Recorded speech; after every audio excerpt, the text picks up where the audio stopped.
Bienvenue sur le podcast Récits ocytociques. Des histoires de naissance positives, profondes et empuissantes. L'ocytocine, c'est l'hormone de l'amour. Ça signifie, littéralement, enfantement rapide. Je m'appelle Charlotte Tordoux et j'ai l'honneur d'accompagner les familles dans leur cheminement autour de la naissance en tant que doula. Ce podcast est né durant ma dernière grossesse, alors que je cherchais à me nourrir de récits inspirants. J'ai commencé par des lives sur Instagram. Et aujourd'hui, je vous propose ici ces échanges intimes, authentiques et riches d'enseignements. Mon rôle, tenir l'espace pendant que mes invités viennent se raconter. Parce que seules les personnes qui enfantent savent ce qui est juste pour elles. Venez découvrir leurs aventures qui ouvrent le champ des possibles. Vous êtes prêtes et prêts? Alors installez-vous confortablement et laissez-vous porter par ces vagues d'ocytocine.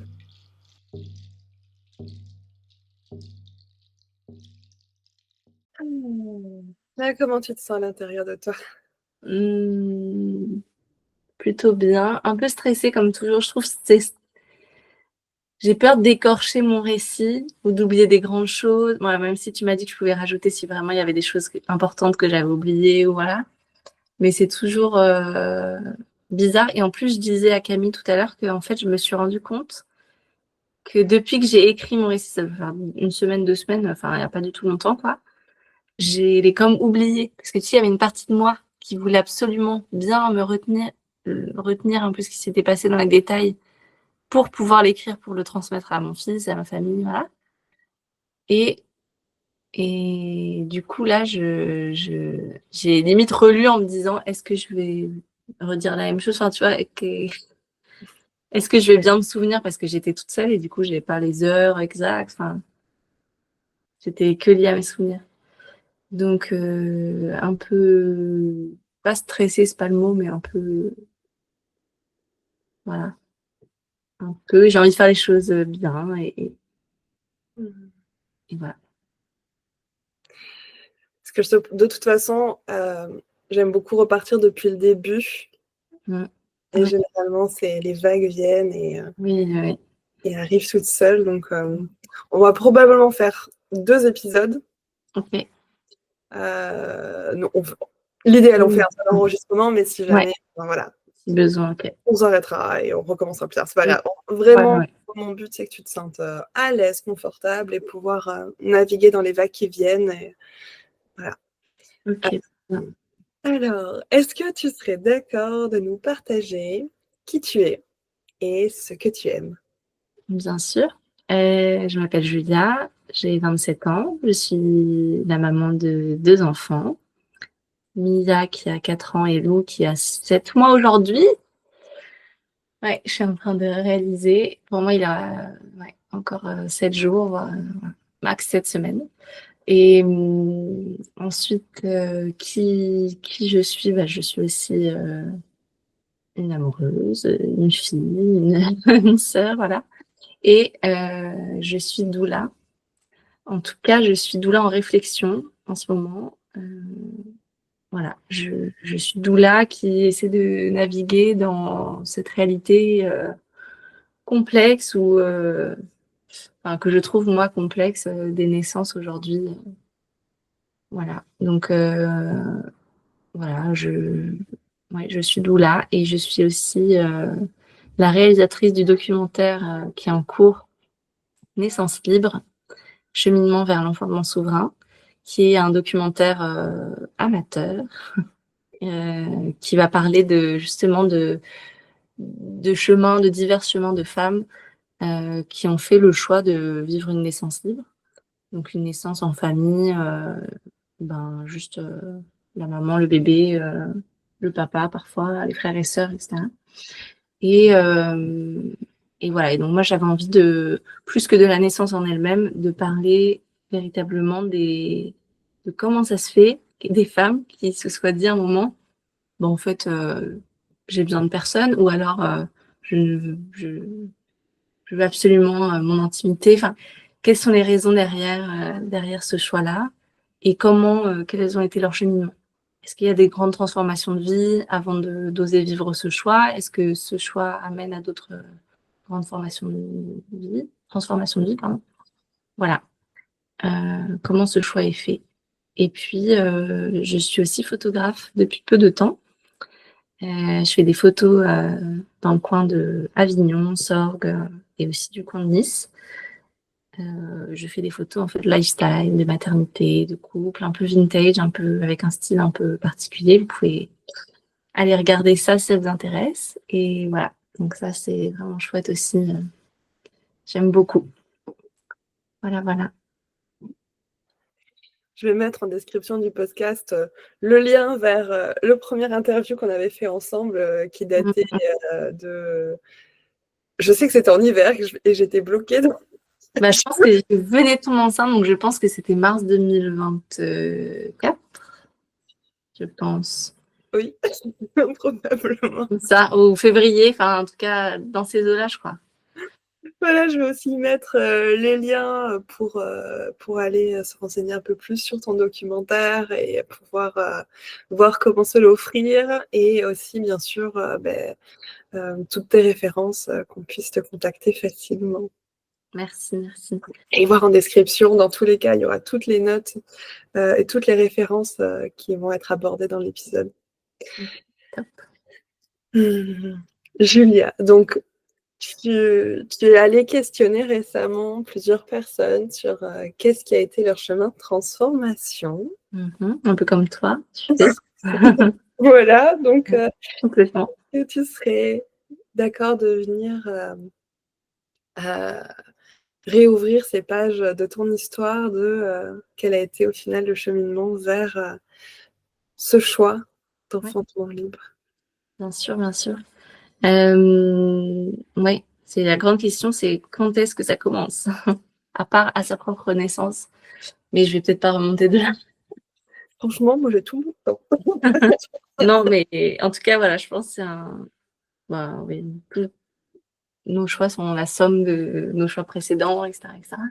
Mais là, je dirais. Déjà, la première fois que j'ai entendu parler de naissance libre, c'était sur Instagram. C'était une femme qui s'appelle Yoni, d'ailleurs, donc c'est le prénom. Je me souviens plus exactement de son nom Insta. Yoni quelque chose. Et, en fait, elle annonce la naissance de son bébé. Et elle dit, voilà, on était juste mon chéri et moi et le bébé dans un cabanon, dans la jungle. Je me dis, waouh, ça existe. Et moi, j'étais enceinte de ma fille à ce moment-là. Donc, on devait être en 2020. Donc, c'était en plus la, la fin du monde à cette époque. Et donc, je vois ça et je me dis, waouh, mais c'est... Waouh. Je me dis, ça existe, ok. Bon, je mets ça dans un coin de ma tête. Et donc, et moi, j'étais donc enceinte à ce moment-là de Mia. Et Mia, c'était une bébé surprise qui a beaucoup... Enfin, c'est pas elle, non, c'est pas absolument pas elle. Mais, je veux dire, sa grossesse a beaucoup, beaucoup remué beaucoup de choses dans nos familles, dans ma vie, dans la guérison de plein de traumatismes, comme c'est souvent le cas, je trouve, dans les grossesses, et peut-être même encore un peu plus dans les grossesses, dans les premières grossesses et dans les grossesses de filles aussi. Je me demande souvent, est-ce qu'il y a parfois une différence dans comment on ressent. Enfin, en tout cas, voilà. J'avais entendu une femme parler de ça, dire que elle avait eu une fille et ça l'avait vraiment remise dans son archétype de petite fille et tout réglé dans son archétype de petite fille. Enfin, tout revenir et soulager son enfant intérieur et tout. Et puis après, elle a eu un petit garçon, elle était vachement plus dans le faire, elle était beaucoup moins dans l'introspection, etc. Elle était beaucoup plus dans son énergie masculine, on va dire. Et donc, ça m'a fait penser à ça. Donc moi, j'étais vraiment à fond dans mon énergie d'introspection et de guérison, et c'était pas rigolo en fait. C'était vraiment pas une grossesse facile du tout.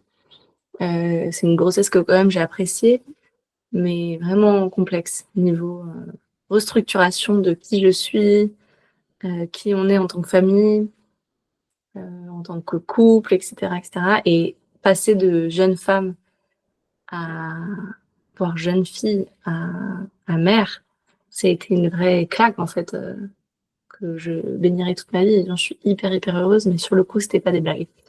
Et donc voilà, donc il y a eu cette grossesse-là qui était intense.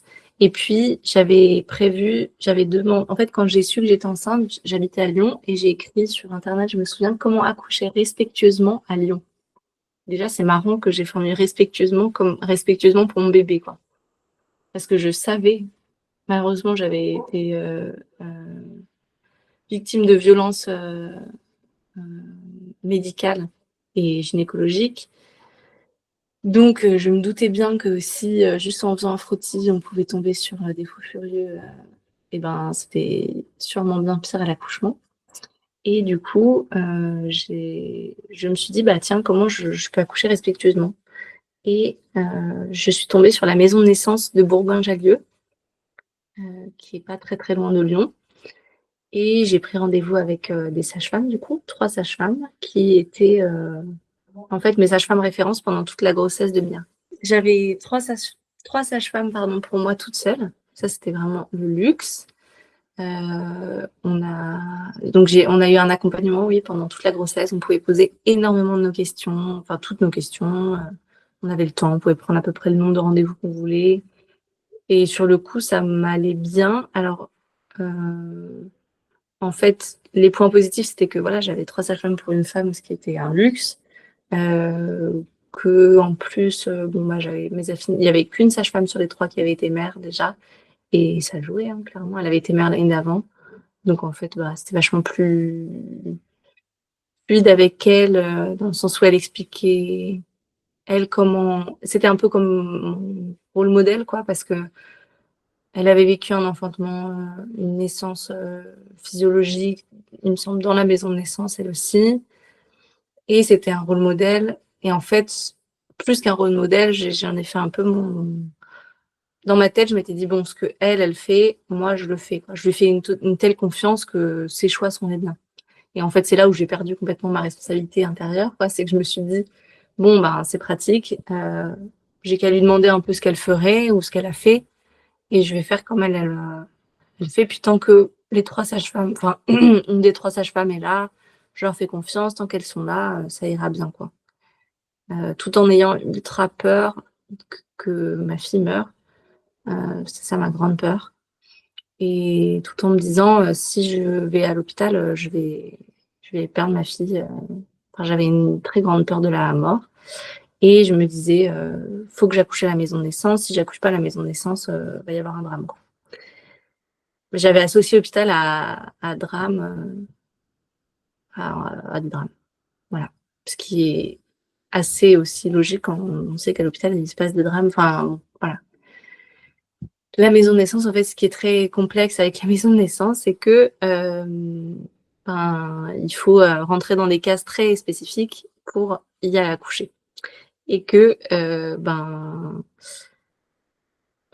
moi, à l'échographie, ma fille, un coup sur deux, elle était au 2e percentile, 3e percentile. Bon, alors, elle avait absolument pas de problème de poids quand elle est née. Je pense que c'était du bullshit, les mesures de l'époque. Mais du coup, je passais H24 pendant la grossesse, entre l'accompagnement maison de naissance et je gardais l'accompagnement de maison de naissance, mais on me disait, ah, bah, tu peux plus accoucher à la maison de naissance. Donc, c'était hyper anxiogène, il y avait des masques partout, tout le monde parlait du Covid, etc., etc. À l'hôpital, je ne savais même pas si j'allais pouvoir accoucher avec mon chéri. Moi, voilà. J'avais pas du tout envie. Mais en fait, l'idée de l'accouchement à la maison m'est absolument pas venue. J'habitais dans mon appart étudiant, qui était un très chouette appart, mais où on entendait tout. Et basta. Enfin, je sais que c'est absolument pas une raison. J'aurais pu mettre un post-it sur la porte en disant vous en faites pas, accouchement en cours. Enfin voilà, mais j'étais absolument pas là dans mon parcours. Et donc ça ne me venait absolument pas à l'esprit. Et il s'avère que la grossesse continue. Et puis continue. C'est-à-dire que j'ai dépassé le terme. Et en fait, c'est un peu comme. je trouve que cette situation montre bien l'absurdité des protocoles hospitaliers et de maisons de naissance, qui sont similaires en fait, qui sont liés en tout cas. C'est que si tu dépasses le terme, tu peux plus accoucher à la maison de naissance. Donc si tu dépasses 41 semaines en France, eh bien en fait, on te dit alors, faut pas stresser parce que sinon ton accouchement il va jamais arriver. Mais par contre, tic tac, attention, tu vas perdre ton accouchement à la maison de naissance. Et donc, bon bah voilà, j'ai perdu mon accouchement à la maison de naissance. J'ai dépassé le terme de 5 jours, 6 jours.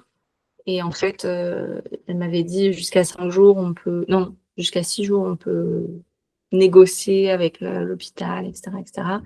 Puis à 42 semaines, on pourra plus. Et oui, quelque chose comme ça. Je sais plus si c'est 41 plus 6 ou 42. Et donc, en fait, bah, 41 plus 6, il me semble, je me suis retrouvée le matin à...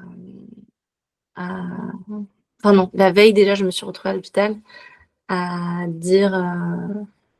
Enfin, à demander, bon, bah, comment ça va se passer, en fait, un accouchement à l'hôpital.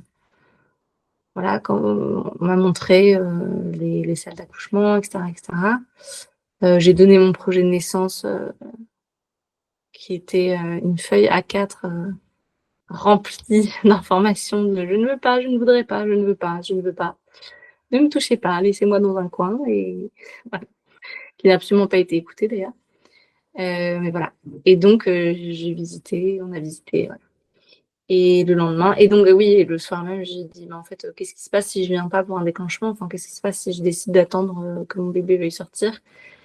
Et on m'a pas dit aussi violemment que ça, mais c'est vraiment, vraiment, vraiment la phrase que je retiens, qui n'a jamais été sortie comme ça, mais que j'ai entendue.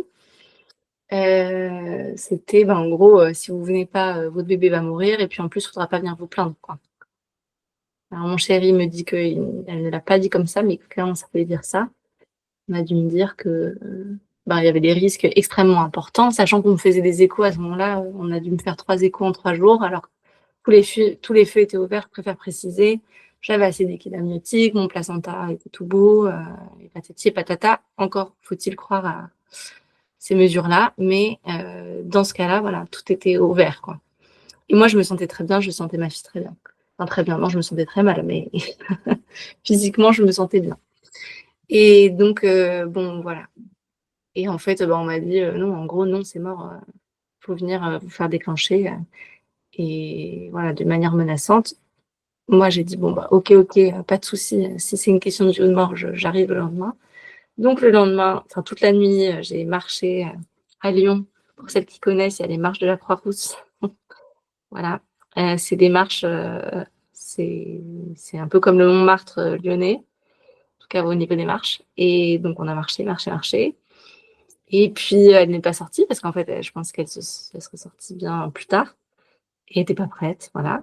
Et elle était bien, et voilà. Et moi, j'étais fatiguée, du coup. Et donc, on est allé le matin, c'est à 5 heures du matin, on a fait une heure de route pour aller à la maison de naissance, à l'hôpital de la maison de naissance, du coup, à Bourgoin-Jallieu, et se faire déclencher par un tampon de Propès.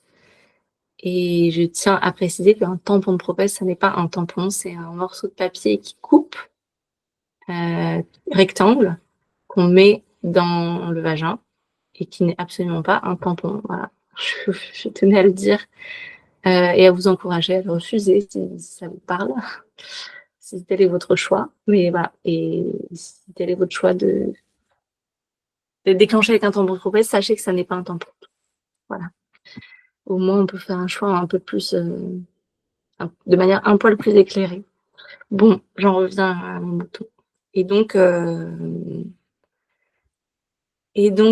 Et donc, on a été déclenchés dans la naissance de Mimi. Je vais peut-être pas raconter la naissance de Mimi en détail parce que À chaque fois, c'est ce que tu veux. C'est ouais, vraiment, c'est ce ouais. qui est juste. Moi, je me dis que non. Ouais, je me dis que voilà, ouais. Bon, en fait, bah, la naissance de Mia, c'était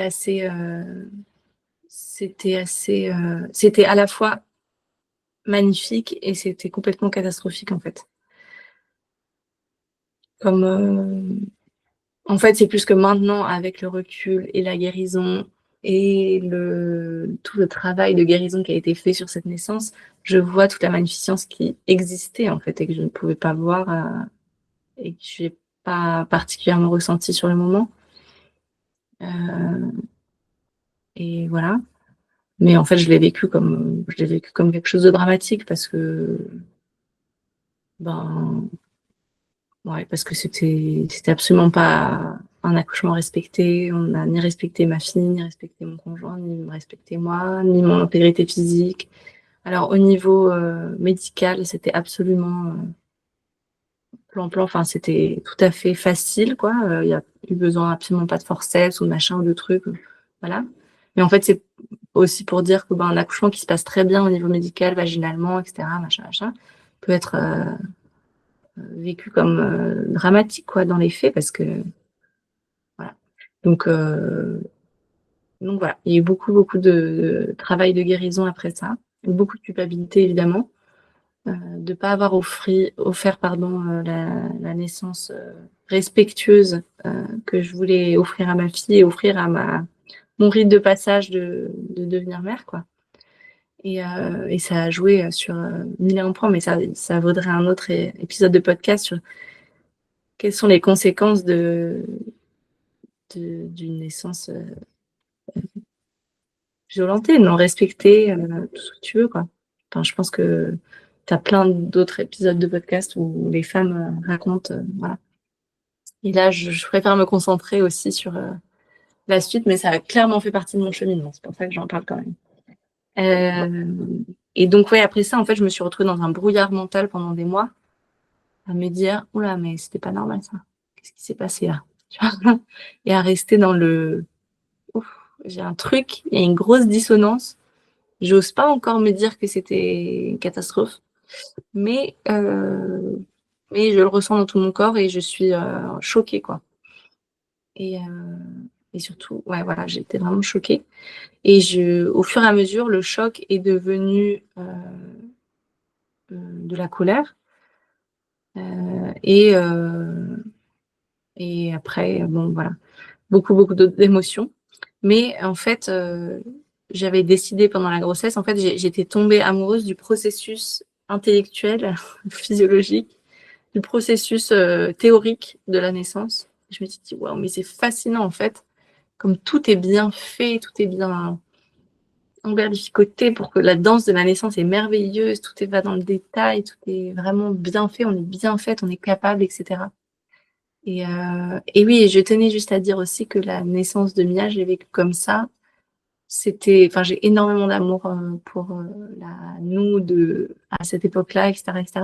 Et ça n'empêche que je vois toute la responsabilité que j'avais dans ce moment-là, où en fait, j'avais tous mes droits de dire, bah, ciao, je me casse, je reste pas là, je sens que ça pue ça sent pas bon pour ce que je veux. Mais en fait, après coup, mais ça, je vais le raconter après, mais j'ai réalisé que selon ma compréhension, c'était exactement ce dont j'avais besoin aussi dans mon cheminement pour comprendre, etc. Et ça aide à faire la paix. Ça aide clairement à faire la paix, de me dire, ah bah c'était mon chemin. Et en plus, c'était aussi subtilement, c'était ma volonté profonde en fait d'aller à l'hôpital. Je pense que j'étais déjà pas prête, bah clairement. L'expérience et la preuve du fait, là, je pense que je n'étais pas prête à vivre une naissance sans péridurale, physiologique, comme je l'avais visualisé à la maison de naissance, parce que aussi j'étais vraiment restée dans le processus théorique. Et j'étais à une période de ma vie où je n'osais pas aller dans le corps. Donc en fait, je me sentais pas en sécurité dans mon propre corps.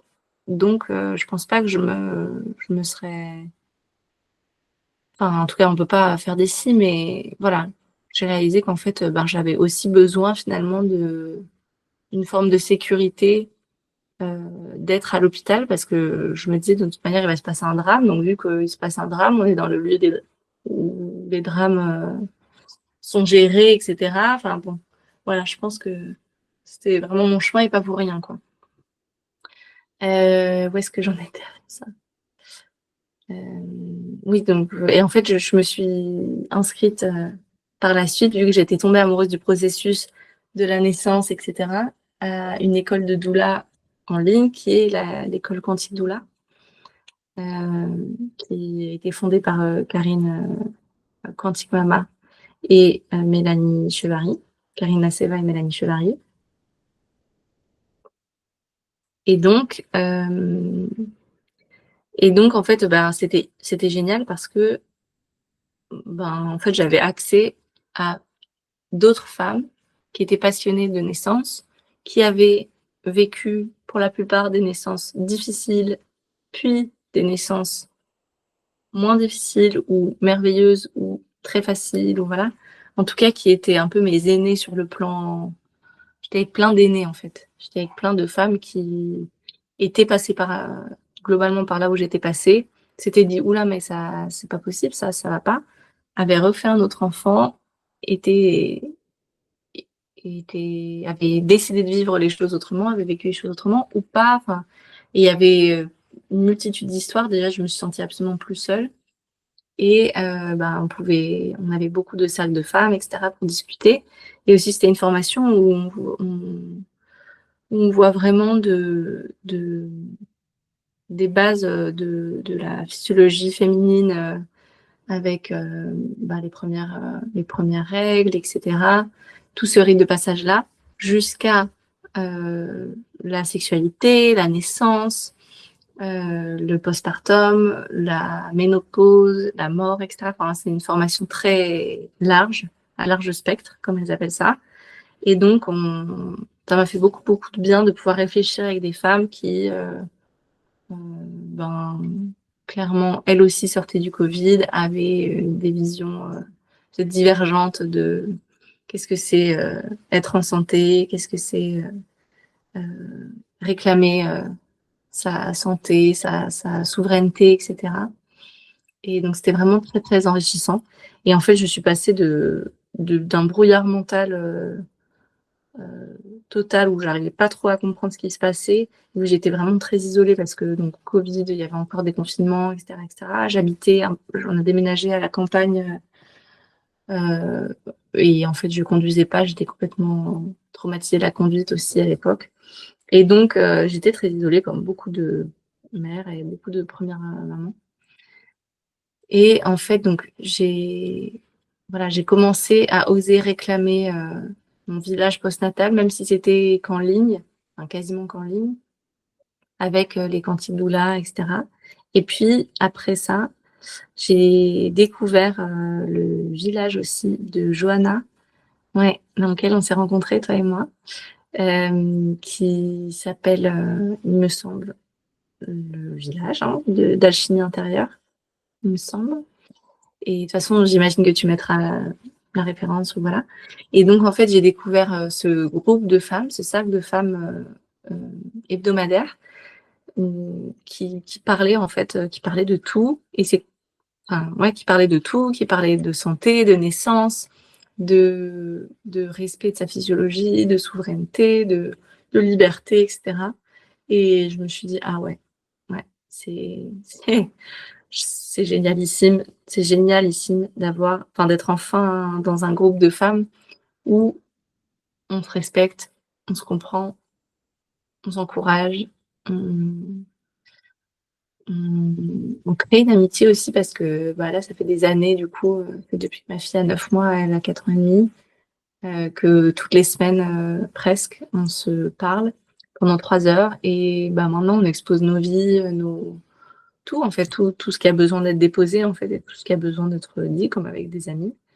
Mais tout en sachant que on a un amour de la liberté, de la souveraineté, etc., qui est au centre quand même de nos sujets de conversation. Et donc ça, c'était vraiment merveilleux. Et c'est ça, je trouve que la communauté avec d'autres femmes, pouvoir communier avec d'autres femmes dans la discussion autour de la maternité, et aussi voir d'autres femmes dans leur maternité, pas forcément dans leur accouchement, etc., mais aussi comment elles maternent, comment elles sont mères, comment elles osent prendre la place de mère, etc. Tout ça, c'était vraiment ce qui m'a, moi, le plus fait cheminer et fait grandir.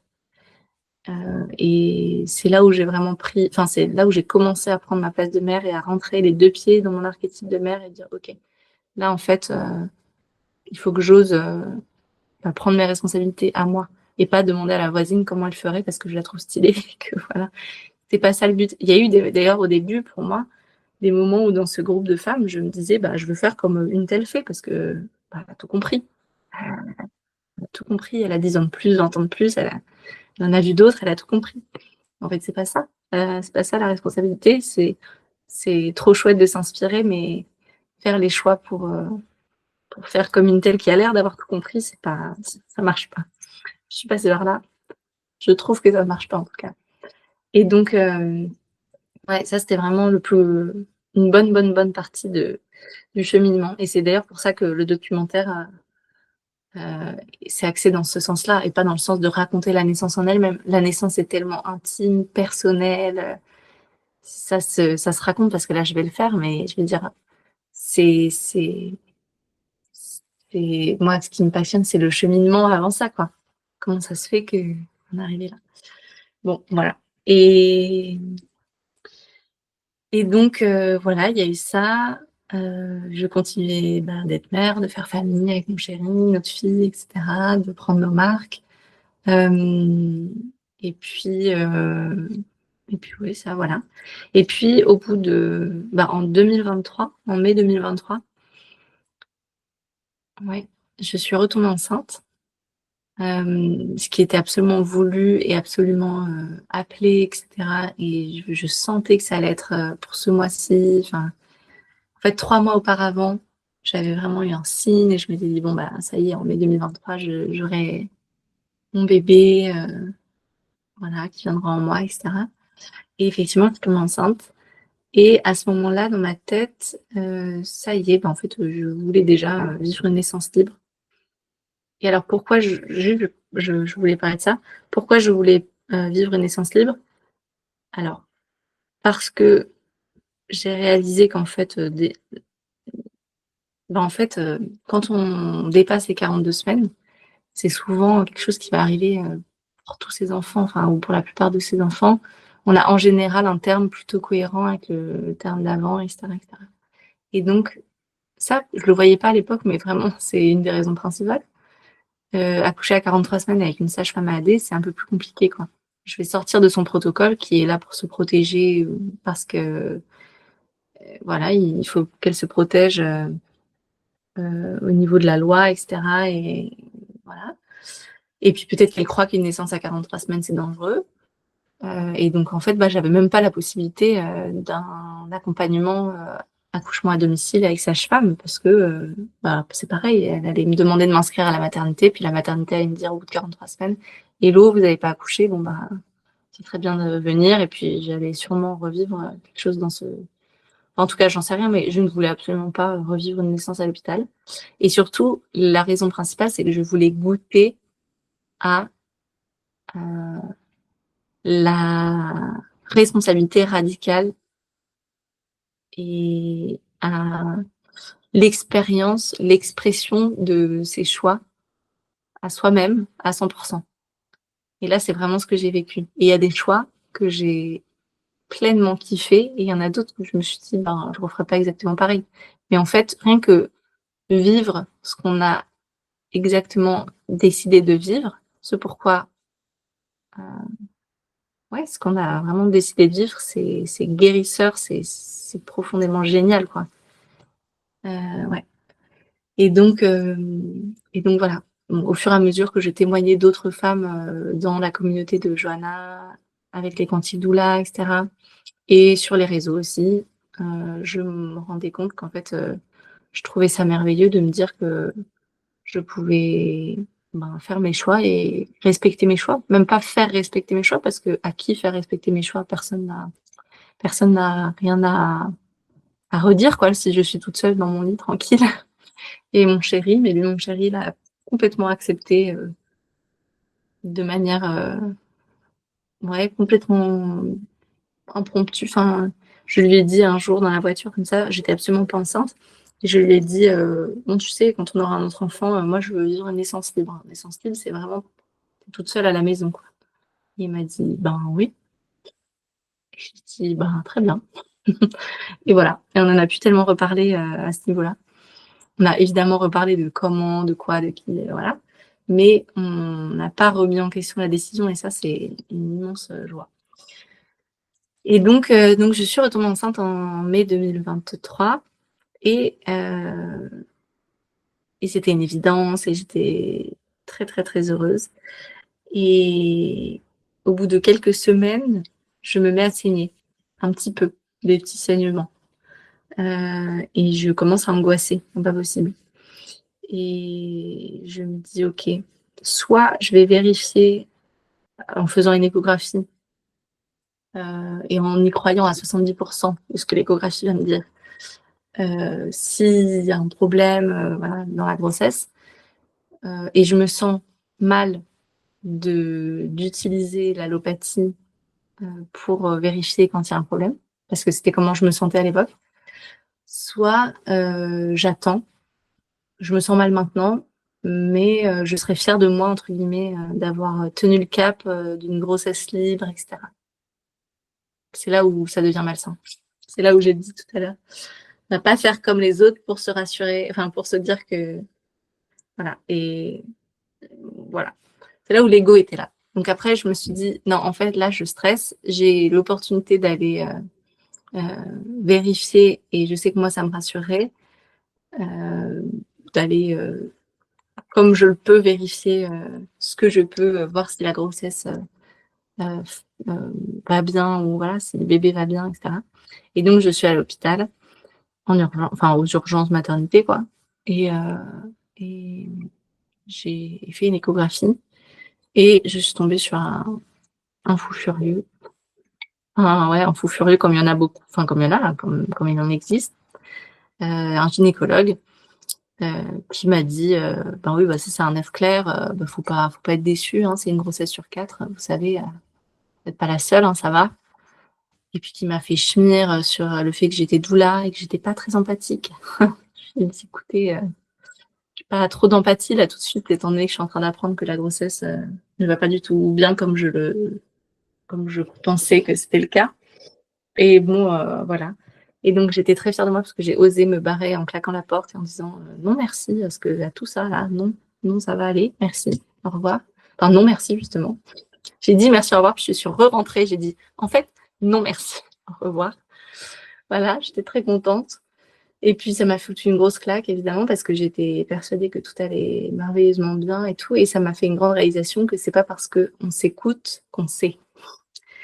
C'est pas parce, en tout cas voilà ce que j'ai compris moi dans ma chair, de ma réalité, c'est pas parce que en fait on ne sait pas, et c'est une illusion de sécurité qu'on a qui n'est qu'illusion en fait. C'est pas parce que on fait tout bien que tout fonctionne bien, et c'est ok. Et en fait, c'est comme ça. Enfin, de toute manière, c'est là où je m'en remets à plus grand que moi. Qu'est-ce qu'on peut faire à part prier, prendre soin de sa santé et attendre. Donc en fait, voilà. Donc j'ai réalisé que la grossesse était absolument pas, tout n'allait pas bien du tout. En fait, c'était un œuf clair, effectivement.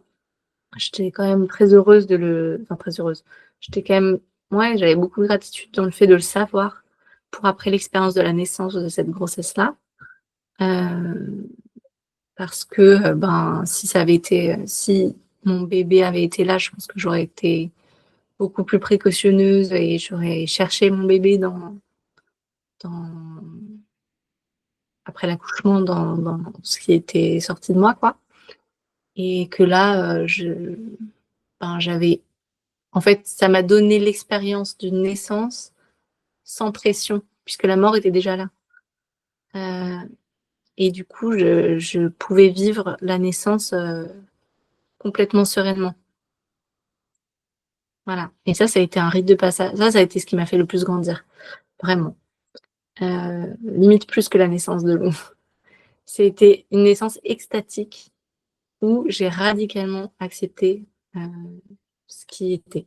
Parce que j'avais je vais appeler ça une chance de vivre une naissance où j'avais pas de pression. Enfin, comment dire, je savais déjà en fait l'issue de l'accouchement, quoi. J'attendais pas. Est-ce que mon bébé va respirer? Comment il va être? Enfin, voilà. Et c'est terrible et à la fois c'est magnifique. Et j'ai vraiment vécu cette naissance de manière extatique. Et ça m'a fait une grande révélation, voilà, sur le fait que, ben, mais ça, j'avais déjà beaucoup réfléchi, mais voilà, rappeler que, ben, la naissance et la mort sont intensément liées, quoi. Elles sont vraiment deux faces d'une même pièce, que on fait le choix de faire confiance et qu'en fait, ben, qu'en fait, on n'est pas Dieu, quoi. Et c'est pas parce qu'on se sent bien ou parce qu'on voit les choses bien ou quoi que tout se passe bien. Euh, et ça m'a vraiment amplifié, comme on dit. Déjà, ça m'a amplifié sur le fait d'oser euh, faire appel à la médecine allopathique quand j'en ressentais le besoin.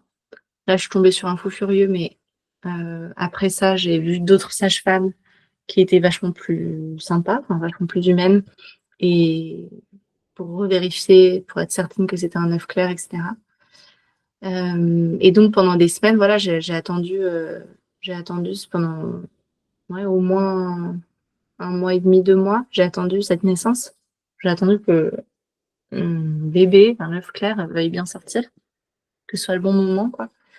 Et donc, et voilà, quand ça s'est passé, c'était merveilleux, c'était facile, c'était évident, c'était libre, et ça m'a vraiment fait du bien à nouveau de vivre l'expression de mes choix à moi. J'avais choisi de vivre ça tranquille. J'étais absolument pas dans le contexte que je voulais. J'avais eu très peur. Enfin, en fait, j'avais beaucoup entendu d'expériences de fausse couche où c'était compliqué, c'était très douloureux, etc. Et j'avais peur. En réalité, j'avais vachement peur. Mais alors, quand le processus de la naissance est arrivé, ben, en fait, je me suis dit, j'accepte radicalement que, que ça parte en cacahuète ou que tout se passe merveilleusement bien. J'accepte parce que qu'est-ce que je peux faire d'autre?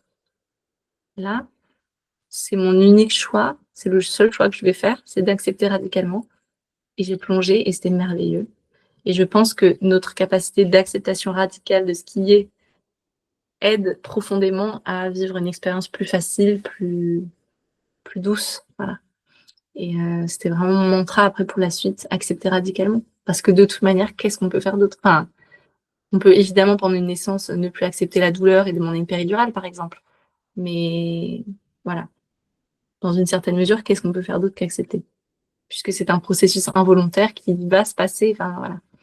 Et donc c'était merveilleux, ça s'est très bien passé et j'en ai retenu beaucoup de leçons et beaucoup de guérisons. Voilà. Donc, grâce à cette expérience en partie, à tous ces rôles modèles de femmes autour de moi qui avaient enfanté librement, dont toi, etc., qui a donné naissance dans les années, enfin, où j'étais dans la communauté et tout, on était dans la communauté et voilà, voir ces femmes-là qui témoignaient de leur expérience, c'était vraiment magique. Et je, on a réussi de faire un bébé et ça a duré 9 mois après cette naissance en 2023 là. Et donc, je pense que j'avais vraiment besoin de, de faire le deuil en fait de cette grossesse qui aurait duré 9 mois. Et pourtant, enfin voilà, on essayait, hein, mais ça ne venait pas. Et mine de rien, pendant ces 9 mois, ça m'a permis aussi de me refamiliariser avec mes cycles parce que une grossesse, même courte, chamboule complètement, peut chambouler en tout cas les cycles. En tout cas, c'est donc voilà, je me suis refamiliarisée beaucoup, je me suis mis à faire plus sérieusement de la symptothermie. C'était vraiment fascinant, c'était agréable d'être souveraine dans son propre corps. Je me suis mise à changer aussi mon alimentation, à manger plus brut, une fois moins transformée, etc. Mais voilà, des aliments bruts. À marcher aussi beaucoup plus. En fait, à me dire, en fait, mon corps dépend d'une physiologie, il y a des lois de la physiologie un peu. Comment je peux faire pour respecter au plus ces lois-là dans ce monde où j'ai d'autres obligations, enfin voilà, dans ce monde actuel. Et donc, voilà, j'ai beaucoup travaillé sur moi. Ça a été beaucoup, beaucoup de travail de l'ombre, un peu, travail difficile, quoi. Ouais, ouais, ouais, ça a été intense pour notre famille, et voilà. Et en mars 2024, du coup, je suis retombée enceinte. Et là, j'avais plus aucune certitude. Là où pour la grossesse d'avant, j'avais toutes mes certitudes, je savais déjà que c'était une fille, qu'elle s'appellerait un tel, nanana. Là, j'avais plus aucune certitude parce que je m'étais quand même fait bien, bien, bien amplifier par le fait que j'avais tout figuré out, enfin, j'avais tout compris. Et en fait, c'est pas du tout, c'était un œuf clair. Euh, ben là, j'ai vraiment accepté que je savais autant que je ne savais pas, quoi. Voilà. Mm. Et donc, ouais, voilà, j'étais enceinte, j'étais vraiment très, très heureuse et très inquiète de revivre une grossesse qui s'arrête. Euh, voilà, c'est ça la vérité. Parce que je trouve que moi, quand j'étais pas enceinte, ou même quand j'étais enceinte, j'idéalisais beaucoup. Euh, je me disais, bah, une telle a vécu une grossesse libre, elle n'avait pas peur, forcément, puisqu'elle a fait le choix de ne pas utiliser l'allopathie. Voilà. Ça veut dire qu'elle n'avait pas peur. Mais c'est pas forcément comme ça que ça se passe. C'est peut-être que elle avait des peurs, mais elle a choisi de les honorer en juste les écoutant et en n'y répondant pas de manière. Enfin, dire c'est pas forcément un long fleuve tranquille, et c'est aussi ça dont j'aimerais beaucoup parler dans le docu et là aujourd'hui et tout. Et c'est pour ça que j'aime bien aller dans des podcasts. C'est aussi pour rappeler que c'est pas genre ah bah je vais vivre une naissance libre, tout est facile, tout est fluide. Ça peut complètement l'être, mais franchement la vérité c'est que 99% des femmes se posent des questions, on se pose des questions, on se demande mais qu'est-ce qui se passe, c'est quoi ce bazar? Est-ce que je vais être l'exception qui confirme la règle que mon corps il fonctionne pas? Est-ce que je sais pas quoi, enfin voilà. Et on peut être tout ça à la fois et avoir une foi absolue que de toute manière, j'accepte radicalement ce qui se passe et que et avoir une foi que ça va bien se passer aussi. Enfin, en fait, c'est pour moi c'est la maternité et c'est la vie. La maternité, c'est vraiment une ambivalence constante, c'est-à-dire que j'ai l'impression que je peux tout dire et tout son contraire, tout le temps. Je pourrais dire ça se passe merveilleusement bien, comme je pourrais dire les journées sont chaotiques, les deux sont vrais. Et c'est ça pour tout, j'ai l'impression. Donc c'est ça aussi dans mon cheminement de vers la naissance de Lou. Voilà. Donc je tombe enceinte. On savait déjà que cette naissance serait une naissance libre, donc sans professionnel de santé avec nous. Mais on voulait aussi en fait avoir la situation idéale, c'est-à-dire avoir une sage-femme qui puisse, à qui je puisse demander, tiens, j'aimerais telle ordonnance pour faire une prise de sang, ou je veux faire, par exemple, moi je voulais faire une échographie, notamment pour me rassurer sur l'emplacement du placenta. En fait, moi j'étais persuadée que mon placenta allait bien, etc., etc. Mais tu vois, ça n'empêche que j'avais des peurs et que là je voulais y répondre. Enfin, je voulais avoir une réponse sur où était le placenta. Donc, en fait, on a eu la situation vraiment idéale où on a eu une sage-femme qui était OK, qui comprenait notre projet, qui était OK de nous donner les ordonnances dont on avait besoin, etc., etc. Et et pour la naissance, de nous laisser tranquille, enfin que elle n'irait pas à la naissance, elle n'est absolument pas responsable de la naissance, etc. Je l'ai pas contactée pendant la naissance, voilà. Elle faisait pas partie du projet de naissance, mais elle faisait partie du projet de grossesse et elle le savait, quoi. Donc c'était vraiment chouette de pouvoir être 100% honnête et de pas être dans une position où je dois un peu mentir et pas dire la vérité ou pas appeler la sage-femme au dernier moment. Je sais que ça se fait, et voilà. Ça doit enfin, en tout cas, j'imagine que c'est plus inconfortable que, voilà, pouvoir avoir une vraie alliée là-dedans. Et donc, il y a eu cette sage-femme qui était une bénédiction qui nous écoutait. En fait, globalement, les rendez-vous, on tchatchait, on parlait. Elle me disait, est-ce que tu veux une ordonnance pour ci? Est-ce que tu veux faire ça? Je lui disais oui, non. Et puis voilà, quoi. On parlait, on parlait. À la toute fin de la grossesse, elle nous a fait un comment dire, une espèce de rendez-vous, et si il se passait quelque chose de négatif, qu'est-ce qu'on fait? Et donc, ça a vachement rassuré, je crois que ça a rassuré ouais, mon chéri, parce que c'était surtout destiné à lui. Alors, et si elle se met à beaucoup saigner et elle répond plus, qu'est-ce que tu fais? Tu vois? Et donc, il a pu se faire une fiche où c'était clair, dans la panique, s'il se passait quelque chose, s'il se passe ça, voilà le choix qu'on fait en conscience en amont, tu fais ci. Si se passe ça, tu fais ça. Donc ça, c'était vraiment chouette. Et voilà, elle était top. Et ouais, ça, c'était vraiment, je trouve, le luxe. En fait, le réel problème actuellement, c'est que il y a beaucoup de femmes qui vont se retrouver à vivre des naissances libres, pas 100% par choix, mais parce que elles rentrent pas dans les cases de la AD, qui se restreignent, qui sont restreintes de plus en plus, parce qu'on fait chemir les sages-femmes à AD dans leur pratique et elles sont vraiment menacées. Euh, et du coup, ouais, c'est vraiment un luxe que d'avoir une sage-femme qui, bah, qui est à l'aise avec ça et voilà, et qui sait qu'elle n'a pas la responsabilité d'eux et donc ça enlève beaucoup de pression. Voilà. La grossesse, donc pendant la grossesse, c'était énormément de réflexion. En fait, ce choix de la naissance libre était 100% présent et je ne voyais absolument pas faire autrement. En fait, c'était ça ou rien, enfin dans ma tête.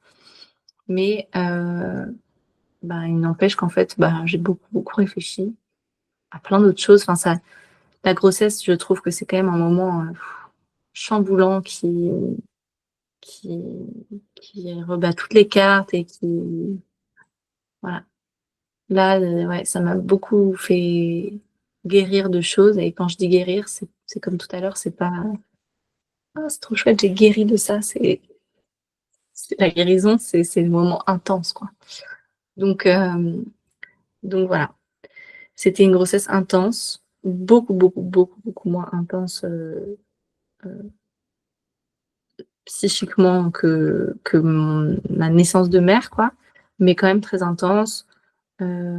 Où voilà, on a j'ai continué à beaucoup réfléchir. Et puis en fait aussi, ça je voulais le dire, quand j'étais enceinte, je m'étais dit, enfin avant d'être enceinte, je m'étais dit, quand je serai enceinte, je marcherai 1 heure par jour, je continuerai le sport, etc. Je ferai ci, je ferai ça, je mangerai comme ça, je ne mangerai pas de cochonneries, je dadali, je dadada. Il s'avère que c'est absolument pas ce qui s'est passé et que je m'en voulais beaucoup. Et qu'en fait, je me disais, c'est comme s'il y avait une recette. À un moment, le documentaire a été écrit comme ça et heureusement n'a pas été tourné comme ça. Mais c'était comme si je suivais une recette, j'avais l'assurance de vivre une naissance euh, chouette, plus facile, plus voilà. Et à la fois, j'y crois encore en partie. Par exemple, je me dis, plus on prend soin de son corps, plus on est en connexion avec son corps, plus le jour même, quand le corps prend le dessus, on est à l'aise parce qu'on a pris l'habitude de, d'accepter son corps, etc., d'accepter, voilà. Donc évidemment que il y a comme des recettes, mais elles ne garantissent rien, quoi. Les recettes de faire ci, faire ça, machin, machin. Et en fait, la vérité, je trouve, c'est que il n'y a pas de, ça n'existe pas en fait une recette. Même si tu suivais un, un planning, un plan très clair pour suivre ta physiologie à 100%, etc., etc., rien ne te garantit que la naissance va se passer comme tu le souhaites. Et ça, je l'ai compris milieu de grossesse, quand même. Hein. Pourtant, j'avais vu des femmes avant moi le comprendre sous mes yeux, mais il fallait le vivre pour le comprendre, quoi, dans ma chair. Et, et donc, quand j'ai compris ça, j'ai eu beaucoup de culpabilité qui s'en est allée. Et j'ai compris ça aussi grâce à un livre de, euh, de Yolande Norris Clark, pardon, qui s'appelle Portal.